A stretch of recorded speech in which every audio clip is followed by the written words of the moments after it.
Hi everyone, welcome to Sleepy Classes. So start करते हैं mat for newspapers के आज के लेक्चर के साथ। सो आज के लेक्चर में हम ये 4 क्वेश्चंस डिस्कस करेंगे। सो आप ये स्लाइड को पॉज कर करके देख सकते हैं क्वेश्चंस और इनको अटेम्प्ट कर सकते हैं। Okay, so first question is, तो India, it is argued by many that India has a great market potential, but there remains a hole in its middle class credentials examine. ठीक है, सो ये question basically Indian express में जो economist वाला page आता है उससे आर्टिकल है, उससे उठाया गया है। Right, no this question is very important per se with respect to the society या सोशल इश्यूज वाला जो एस्पेक्ट है GS1 में, उससे भी अगर आप लोगों में से किसी का सोशियोलॉजी का ऑप्शनल है तो उनके लिए तो ये बहुत ही ज़्यादा इंपॉर्टेंट आर्टिकल है। So please do read it, right, and essay के लिए बहुत काम आएगा। तो if you haven't read this article please do read it, description में इसका लिंक होगा। सो हम इसको ऐसे स्टार्ट कर सकते हैं, there is a great buzz around the world that India could act as a new engine of growth for the world economy in the background of gloomy economic environment. ठीक है, so basically जो हर जगह पे जो economic environment है काफ़ी gloomy है। ठीक है, इतनी ग्रोथ नहीं है, तो वो ये कहा जाता है कि इंडिया इम्पेटस प्रोवाइड कर सकता है ग्रोथ का। स्पेशली अगर हम देखें कि जो चाइना के ग्रोथ रेट्स हैं वो भी प्लेटू हो गए हैं। इसका कारण ये दिया जाता है कि चाइना में wages are rising. Right, wages क्यों बढ़ रही हैं? क्योंकि जो डोमेस्टिक जो उनका डेमोग्राफिक डिविडेंड है, ठीक है, अब आप देखिए वहाँ पे जो एजिंग हो रही है वर्कफोर्स की, ठीक है, वर्कफोर्स कम हो रही है, तभी जो चाइना की 1 चाइल्ड पॉलिसी थी उसको भी वापस लिया गया है क्योंकि वर्कफोर्स की बहुत कमी है। सो एक ये रीज़न है। तो ये कहा जाता है कि India can actually provide that growth to the world. ठीक है, then the basis for such claim centre on the possibility of a massive proliferation in India's middle class. ये देखा गया है कि LPG के बाद, LPG एरा 1991 ऑनवर्ड्स, इंडिया की जो मिडिल क्लास है दैट इज बलून्ड। राइट, सो इस वजह से तो but again the argument is flawed on various accounts. वो देखते हैं। Only a minuscule section of India is comparable with the advanced societies of Europe and America, while the majority is as poor as the backward societies of South Asia and Africa. Right?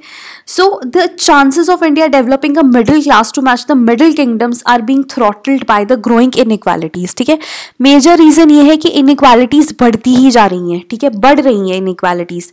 The top 1% earners pocketed nearly a third of all the extra income generated by the economic growth between 1980 and 2014. ठीक है, according to this new research from the Economist including that of Thomas Piketty. ठीक है, और ये भी कहा जाता है, ऑक्सफैम रिपोर्ट ने भी इनको एक तरह से कोरोबोरेट किया है कि 1% of Indians they hold 58% of India's of the Nations wealth. Right, इतनी ज़्यादा इनइक्वालिटी है। ठीक है, तो इनइक्वालिटी बहुत ज़्यादा है, पुअर का जो नंबर है दैट इज इमेंस।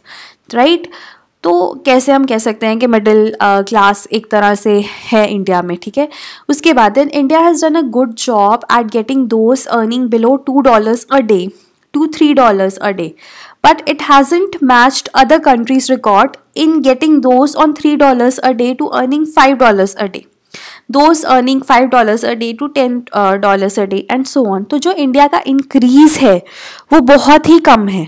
ठीक है, middle earners in countries at India's stage of development usually take more of the gains from the growth. Right?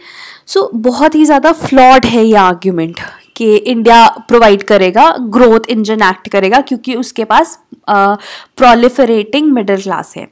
So experts they have attributed this to, इसके reasons क्या है?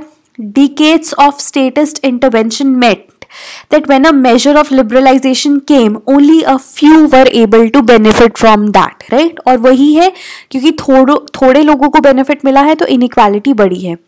The abysmal state of India's education system, which churns out millions of adults equipped only for menial work. ठीक है, skilling बहुत कम है India में। Studies have shown that 93% of Indian workforce is engaged in informal sector with limited or no social security mechanisms. Right? Unlike China, the swell of middle class is missing because of excessive bureaucratization hindering the growth of small firms. Right? तो वो एक तरह से मिराज है। right? So therefore the global and domestic firms will need to emphasize not on globalization but localization, where the products and the services are Indianized and tailored to regional demands. ठीक है, only then we can actually benefit from the growth, right? And most importantly act as a growth engine. More importantly, the state needs to massively invest in building human capital, capacity building.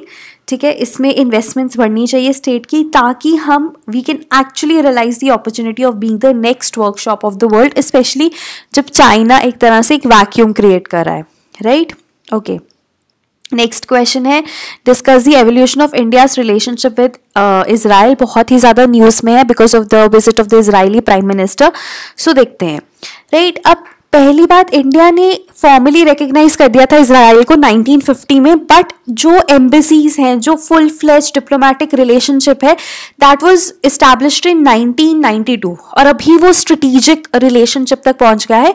But ये reason वही था कि India actually वही था Palestine के साथ जो भी because of this issue of Israel Palestine. So India never actually engaged with Israel on a full, जैसे embassy type international जो proper relationship है उस तरह से नहीं था. तो वो अभी हुआ है, अभी जब 2017 में the Prime Minister Modi visited Israel. He actually became the first Prime Minister of the country to visit that country, right?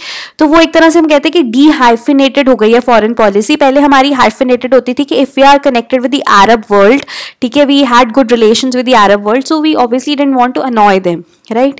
तो अब क्या है, अब dehyphenated है, अब पर्सनल इंटरेस्ट ज़्यादा है, तो इस वजह से काफ़ी ज़्यादा जो रिलेशनशिप्स है इम्प्रूव हुए हैं. So since the upgradation of relations in 1992, defense or agriculture, they have been the main pillars of bilateral engagement. In recent years, ties have expanded to areas like science and tech, ठीक है, space, education, homeland security. So the future vision is of a strong high-tech partnership as befits the two leading knowledge economies. ठीक है, तो अगर हम relationships को थोड़ा और analyze करें तो रेगुलर मिनिस्टीरियल एक्सचेंजेस रहे हैं, चाहे प्राइम मिनिस्टर फर्स्ट था, बट होम मिनिस्टर्स या defence ministers they keep on visiting the country. ठीक है, सिमिलरली इजराइल के भी. सो ऑल्सो इजराइल जो कंपनीज है, they have invested in India in energy, renewable energy, telecom, ठीक है, सेटिंग अप R&D सेंटर्स. उसके बाद bilateral agreement for cooperation in agriculture, बहुत इंपॉर्टेंट है, अभी भी ऑपरेशनल है.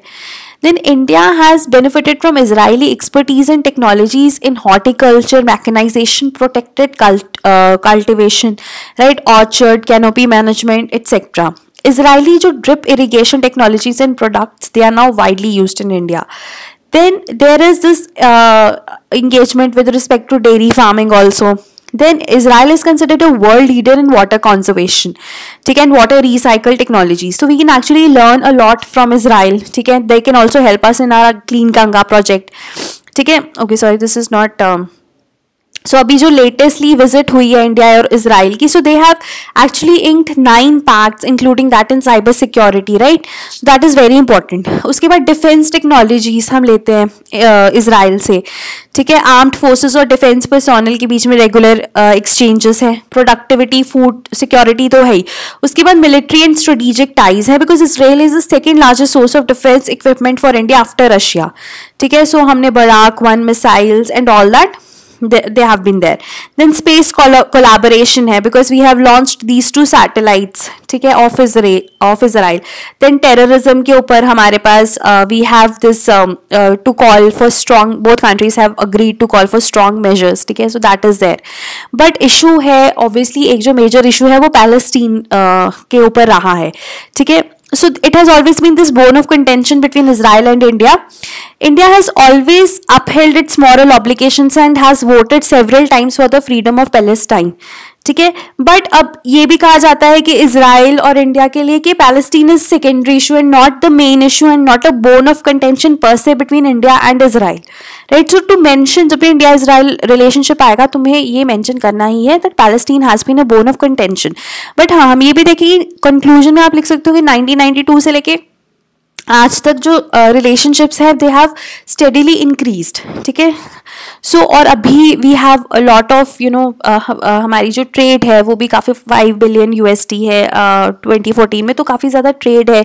और अभी हमारी जो रिलेशनशिप है in the field of agriculture बहुत स्ट्रॉन्ग है, डिफेंस है, स्पेस है, कल्चर है, टूरिज्म है, स्टार्टअप्स में। So a lot of engagements are happening between the two countries. So we have come a long way from 1992। Okay, तो third जो question है that is on crypto currencies. So since crypto currencies thrive in virtual space, can they be regulated by physical regulators, ठीक है। सो we have to examine this problem and offer solutions. So what are crypto currencies? बहुत सारे mat में हमने 2-3 बार discuss किया है, तो आप उसमें से भी देख सकते हैं। So there is a difference between virtual and crypto currencies, right? Electronic money is legal tender. Virtual currencies are a form of money or currency which does not derive its value from any sovereign authority but by its technology. Right? उसके बाद crypto currencies rely on the principles of cryptography. This is very important. So we have a decentralized peer-to-peer ledger.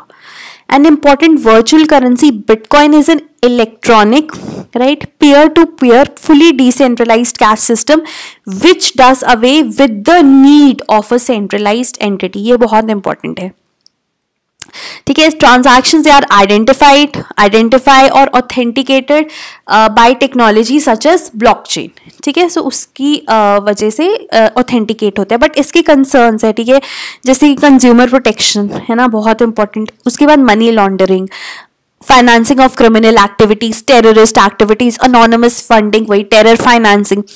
Then retail consumer protection concerns because of volatile nature of the cryptocurrency. Then you don't have any physical existence of money, regulatory jurisdiction, it becomes complicated. Taxation related issues also become more complex. ठीक है, whether cryptocurrency is a property or an investment is dubious and unclear.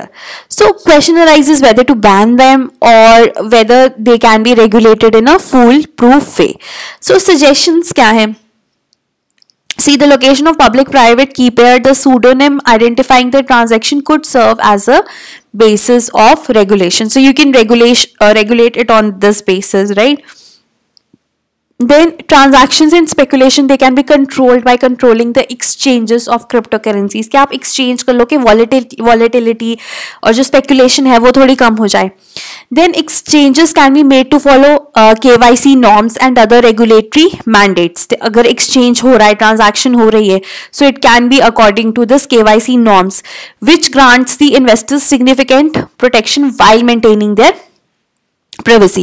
Income from cryptocurrency trading can be subject to capital taxation rules, ठीक है, that can be applied. If the public-private key pair is stored at one location, then the tax jurisdiction is clear, ठीक है।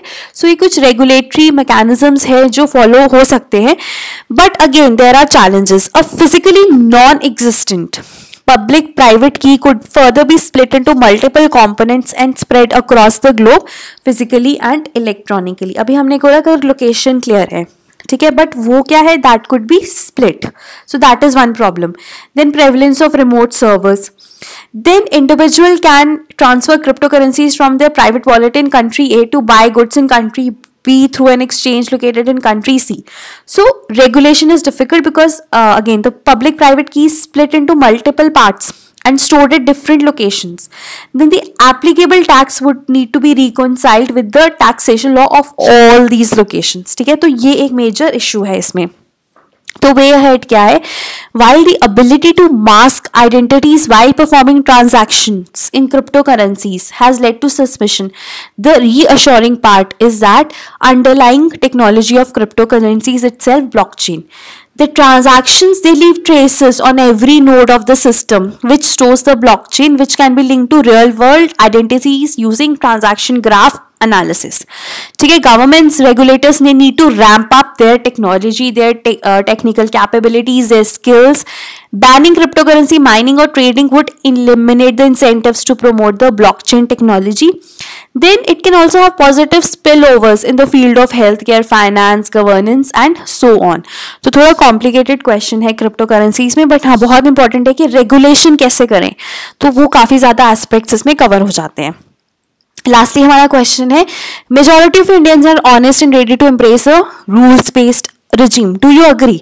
ठीक है, अब इसमें ना बहुत ही जेनरिक क्वेश्चन है ये कि आप कह सकते हो हाँ वो ऑनेस्ट है, वो ready to embrace a rule based regime है. जैसे ये लाइफ मिंट में आर्टिकल आया था, तो उसमें ना they quoted a study by Reader's Digest. ठीक है, जिसमें कि बेसिकली उन्होंने different cities of the world में ये परफॉर्म किया था and they left wallets at different places, और Mumbai became the second city जहाँ पे highest number of wallets were returned. ठीक है, तो वो कहते हैं कि इंडियंस आर ऑनेस्ट, बट हमारे since we do not have a rule based regime, ठीक है, तो उस वजह से प्रॉब्लम आती है. तो इसमें ना आप ये कह सकते हो कि हमारे देश में क्या है, वी एम्ब्रेस ऑनेस्टी. ठीक है, we are not really corrupt people. तो हम कह सकते हैं कि India participated in a large numbers in that anti-corruption movement of Anna Hazare in 2011, India against corruption. So we have whenever there has been like आप कह लो large scale पे corruption हो रही है, तो Indians have come out, ठीक है, to support those. Then legislations are there like RTI Act is there, ठीक है, Lokpal Act is there. So all these legislation, all these movements and the day-to-day examples you can quote here. ठीक है, अगर आप अपनी life से कोई example इसमें कोट कर सकते हैं तो please coat that. So they actually enforce the fact that Indians are honest. But हाँ, इंडिया में ब्राइबरी भी बहुत कॉमन है. ठीक है, करप्शन भी बहुत कॉमन है. ट्रांसपेरेंसी इंटरनेशनल में करप्शन परसेप्शन इंडेक्स में हमारा रैंक बहुत ही बुरा है. ठीक है, उसके बाद उन्होंने बोला था हाईएस्ट ब्राइबरी रेट है एशिया पैसिफिक रीजन में 69% का. ठीक है, सो उसके रीजन है कॉलोनियल सेटअप है. ठीक है, बहुत टाइम से एंड टाइम लैग है. ठीक है, क्योंकि हमारे देश में कभी भी इसको प्रायोरिटाइज नहीं किया गया. ठीक है, माइंडसेट कि एक्सेप्टेंस है सोसाइटी में इसकी कि कस्टमरी प्रैक्टिस है. ठीक है, तो people don't really look down upon the corrupt people, right. So ये कुछ रीजंस हैं. तो वे फॉरवर्ड क्या है, वे फॉरवर्ड है आप अवेयरनेस क्रिएट करो और ज़्यादा लोगों में, और इंस्टीट्यूशनल रिफॉर्म्स लेकर आओ, और जो एक्ट्स हैं जैसे लोकपाल एक्ट है, उसको लोकपाल एक्ट इनैक्ट किया है तो उसका इम्प्लीमेंटेशन प्रॉपर हो. POCA में प्रिवेंशन ऑफ करप्शन एक्ट में चेंजेस हैं जो प्रपोज्ड है उनको की जाए. विसल ब्लोअर्स की प्रोटेक्शन हो. तो ये कुछ चीज़ें, इससे और ज़्यादा करप्शन कम होगी. और आप अगर we will have a rule based regime also. ठीक है, और जो हमारे रैंकिंग्स हैं दे विल इम्प्रूव. ठीक है, उसके बाद अगेन वही है कि लोकसभा इलेक्शंस में, क्योंकि इलेक्शंस कहा जाता है मेजर सोर्स है पॉलिटिकल फंडिंग में, मेजर जो करप्शन का पैसा है वो मेजर वहीं पे आता है. ठीक है, तो अगर वो ठीक हो जाएगा तो मेजरली हमारा जो देश है would get rid of the corruption and its evil. So thank you so much and keep writing.